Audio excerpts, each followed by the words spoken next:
ওনারা ব্যাখ্যা দিবেন, পোস্টাল ব্যালটের ব্যাপারে ওনারা ব্যাখ্যা দিবেন। এবং আমরা একটা গুরুত্বপূর্ণ বিষয় আজকে আপনাদেরকে বলা উচিত, তা হলো পোস্টাল ব্যালট দেশের অভ্যন্তরে সবচেয়ে বেশি ব্যবহৃত হবে।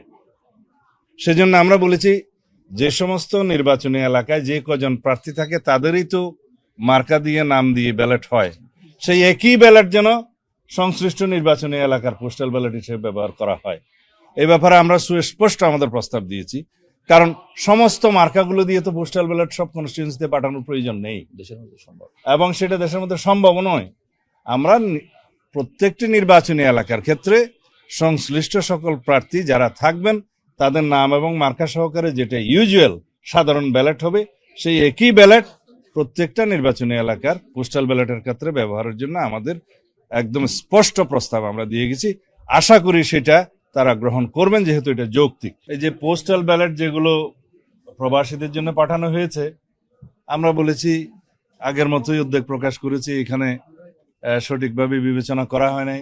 যারা এই পোস্টাল ব্যালট প্রণয়নের কাজে ছিল এবং প্রেরণের কাজে ছিল বা এগুলোর বিষয়ে যারা দায়িত্বপ্রাপ্ত ছিল তাদেরকে ব্যাখ্যা দিতে হবে, ইলেকশন কমিশনকে ব্যাখ্যা দিতে হবে।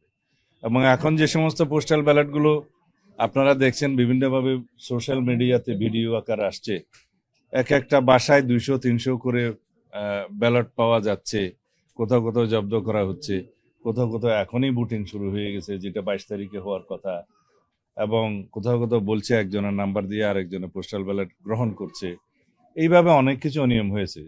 যেহেতু বাংলাদেশে প্রবাসীদের ভোটদানের এই নিয়মটা এই প্রথম এক্সারসাইজ হচ্ছে, এখানে কিছু ভুলভ্রান্তি থাকতে পারতো, তবে যে ভুলভ্রান্তিটা হচ্ছে এখানে আমরা ভিক্টিমাইজড, আমরা ক্ষতিগ্রস্ত হচ্ছি, এবং একটি নির্দিষ্ট রাজনৈতিক দলের পক্ষ হয়ে কিছু কিছু এখানে কাজ হয়েছে বলে আমাদের ধারণা, এবং সেটা প্রকাশিত হয়েছে, আসলে ধারণাও নয়, সেটা প্রমাণিত হচ্ছে।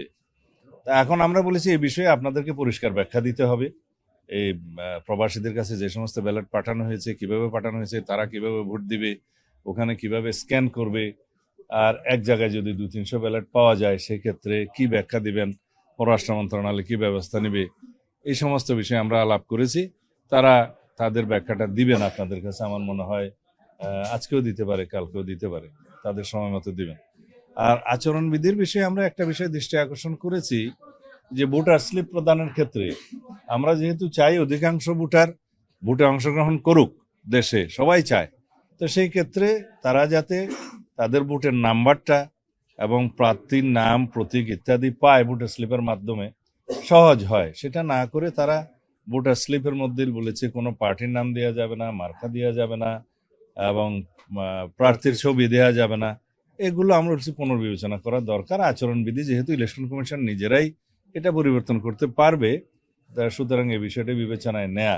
কারণ প্রত্যেক প্রার্থী ভোটার স্লিপ দিবে, ভোটার স্লিপ পেলে ভোটার নিজে চিন্তা করবে কোন দিকে দিবে না দিবে, বাট তার জন্য সহজতর করা এটা উচিত। আমরা নির্বাচনকে যেন কঠিন না করি, সহজতর করি, এবং অধিকাংশ ভোটার যেন ভোট দিতে পারে। আরো দুই একটি বিষয় আমরা আলোচনা করেছি, সেটা প্রেসে বলা ঠিক হবে না। আমার মনে হয় আমাদের উদ্যোগগুলো আমরা জানিয়েছি, আলোচনা করেছি। আর যে সমস্ত বিষয়গুলো এখন আপিল শুনানিতে চলছে, এই বিষয়গুলো যেহেতু অনেকটা আমরা বললে এটা সাবজুডিস হবে, সেই জন্য আমরা এখানে আলোচনা করছি না। আমাদের লয়ার আছে, ইনি এগুলো অ্যাড্রেস করবেন। আমার মনে হয় আমার আর কিছু বলার নেই। আমরা পরিষ্কারভাবে বলেছি আগে, নির্বাচন কমিশনের অনুরোধে আমাদের মাননীয় চেয়ারম্যান জনাব তারেক রহমান সম্মান দেখিয়ে তার সফর স্থগিত করেছেন ব্যক্তিগত, এবং সেই সফরটা রাজনৈতিক সফর ছিল না, নির্বাচনী প্রচারণার উদ্দেশ্যও ছিল না। 2024 সালের গণ অভ্যুত্থানে শহীদ তাদেরকে বিনম্র শ্রদ্ধা জানানো, কবর জিয়ারত করার উদ্দেশ্যে ছিল। আমরা আচরণবিধির কারণে নয়, নির্বাচন কমিশনের অনুরোধে সেটা আমরা স্থগিত করেছি। এখন বিভিন্ন রাজনৈতিক দলের গুরুত্বপূর্ণ নেতারা বিভিন্নভাবে যে সমস্ত বক্তব্য বিবৃতি দিচ্ছে এবং সেটা ভিডিও পাওয়া যায়, তাতে করে নির্বাচন আচরণবিধি লঙ্ঘন হচ্ছে। কিন্তু এই ব্যাপারেও আমি দেখছি যে নির্বাচন কমিশন নির্বিকার। তা আমরা আশা করব তারা এগুলো অ্যাড্রেস করবে।